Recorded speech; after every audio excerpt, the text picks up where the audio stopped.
If you are going to build VLOOKUPs to look up data in effectively what we can call a data table, as we have here in our table manage file, then there are a couple of little things that you need to keep an eye on and be careful and aware of when adding or taking away data from that table set.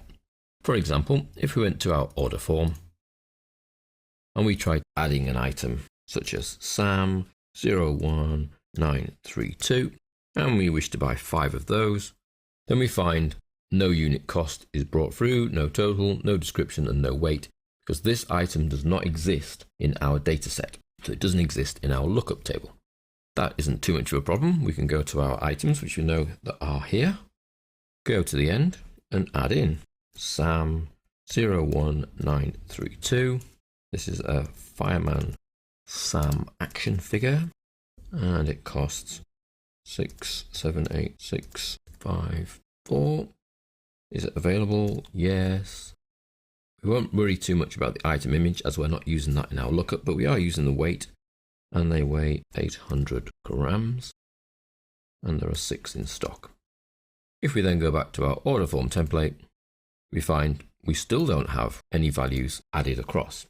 The reason for that is that our table reference is a named range. As we can see in our VLOOKUPs, we're using the stock named range. Now, in order to insert data into that stock name range, we have to do one of two things. In our stock items here, we can choose the stock named range from the list here, and that will highlight so we can see where that actually covers up to. And you can see it doesn't quite reach to our new item. Now, if, however, we were to insert a new item by inserting it within the range, so that could be at the top or even just above the bottom one, if I went insert, and then added in my new Sam item, Fireman Sam action figure. Luckily, the pre-listing of items already in the list has helped us out there in Excel. It doesn't do it with numeric values though, be careful of that. 800 and there's 6 of them. And because I've inserted a row above the top row, what you'll find is the stock named range, if I now choose it again, has been extended to include that new row because I inserted it within the range. And because of that, my order template is then completed. So if you are going to add items to your range, you need to make sure that you insert them before the end. But that's not always feasibly possible, and it's not always the most sensible thing. Most people would expect to go to the bottom of the list and add a new item. There is a potential workaround for that, and that is when you originally set up the stock named range, set it up to include a number of blank rows. The fact that there are blank rows within that named range won't affect your VLOOKUPs, and then new people adding new items can simply come down and add an item to the end.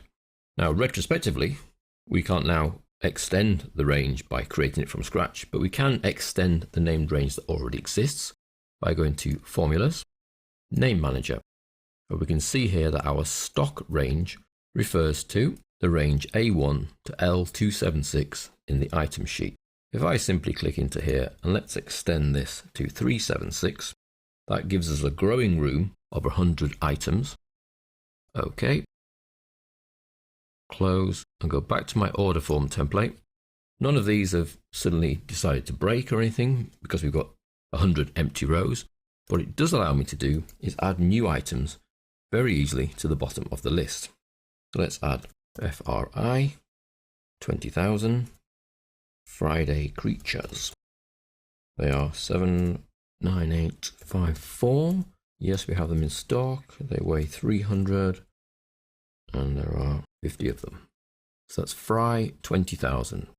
In our order template, assuming those 100 blank rows are now included, we could add in Fry 20,000 and we'll buy 4 of them. And we can see the lookup then works. It brings through the description, the weight, and the unit cost.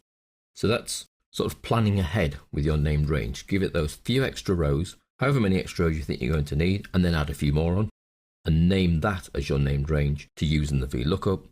Alternatively, you would have to remember to always insert rows above the bottom row, and then Excel will extend the named range for you. If you just add them to the bottom of the named range, but effectively outside the range, they will not be included in any VLOOKUP formulas you might use. So that's just a caveat, and be careful when managing your lookup tables to use in V and H lookups.